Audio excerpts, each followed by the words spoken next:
I had to work hard to find ways to exist in a space that was designed to erase me.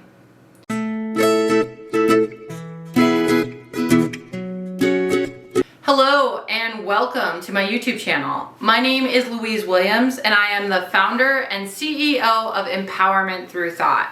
We are a philosophical coaching service and we help folks who are currently navigating or are healing from toxic relationships overcome brain fog and create the life that they deserve. Today, I'm going to be talking about something that is going to surprise you. I'm going to be talking about a tool that can help you protect yourself against toxic people. Right, this is the exact survival tool I used in order to navigate the 5 different toxic relationships that I've gone through in my own life. Now, interestingly, this tool is one that you are already using. In fact, you're using it right now. What you might not know is how to really leverage it to help yourself navigate toxic people. Now, one of the things that happens to almost all of us who navigate toxic relationships is we get out of touch with our own needs. Toxic people take up so much space that anybody around them basically has to learn to live in the margins. Everything becomes centered on serving the toxic person and their erratic needs. That means that over time, we begin to forget what we wanted or what we needed. If we do find it in ourselves to remember and we try to convey those needs to the toxic person, we often get punished. The toxic person might gaslight us. They might be extremely dismissive, or they might straight up ignore us. In order for toxic people to achieve their goal of being able to control everyone that's around them, they cannot allow folks to be independent. If toxic people allowed you to have some space for your own needs, then those needs could override the needs of the toxic person. And that's a wholly unacceptable reality for most toxic people. Over time, this teaches us that our needs don't matter. We learn to slowly get more and more distant from those needs. If you've ever left a toxic relationship, you've probably noticed as soon as you are away from the person, you suddenly just have all of this space to exist. You can start doing things because you want to or because you need to. So what's the tool that's supposed to help with all this? Well, that tool is listening. And no, I do not mean listening to the toxic person. They are toxic and usually just have a bunch of BS coming out of their mouths. I mean listening to you. When we intentionally choose to listen to our own physical and mental needs, we are actively pushing back against the toxic person's agenda. Toxic folks are focused on making sure that we forget all about our needs. When we intentionally work to listen to our needs, we are showing the toxic person cannot win.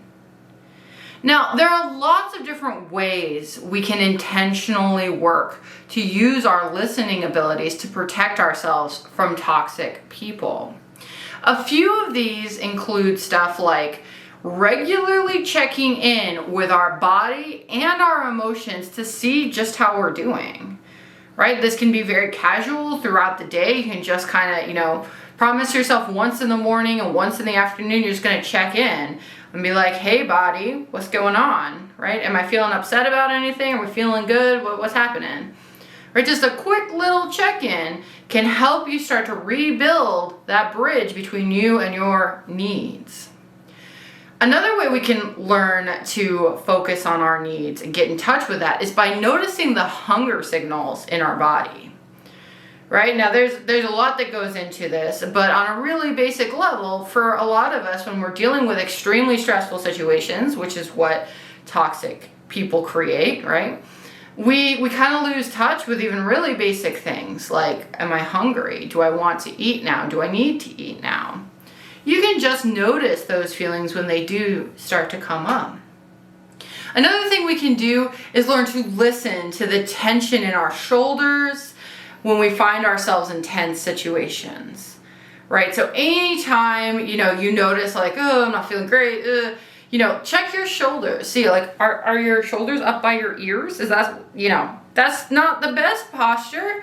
Maybe try to relax a little bit if you notice that happening. Now, this isn't about controlling anything, right? And each one of these steps is very small. But when you check in and you notice, right? Don't try to control, just notice what's happening with you. Over time, you're gonna really start to be able to notice your own needs, whether they're physical or emotional or any other kind of need, right? That is extremely powerful when you're dealing with toxic people. Fostering strong listening skills is a great way to make sure that toxic people fail in their goal to erase you and your needs. We may not always be able to get our needs met, especially when we're actively engaged in toxic spaces. However, we can make sure that we acknowledge the existence of those needs. On my own journey, I couldn't let go of my final toxic relationship until I learned to listen. I had to work hard to find ways to exist in a space that was designed to erase me. The more I listened to my body and my emotional needs, the more I realized I am real and I am here. Eventually, that listening helped motivate me to restructure my situation so that those very real needs could actually be met. In my case, that meant going no contact with my father, right? That was a long process, but listening was a critical component on my journey. So if you enjoyed this video, go ahead and give it a thumbs up. If you like the content you're finding here, go ahead and do us a favor and hit the subscribe button. This is our third week here in our season 2, which is all about protecting yourself against toxic people. There's a couple videos you can go check out from earlier stuff in this season, and be sure to stay tuned because we've got another excellent video coming out next week. Catch you guys later. Bye-bye.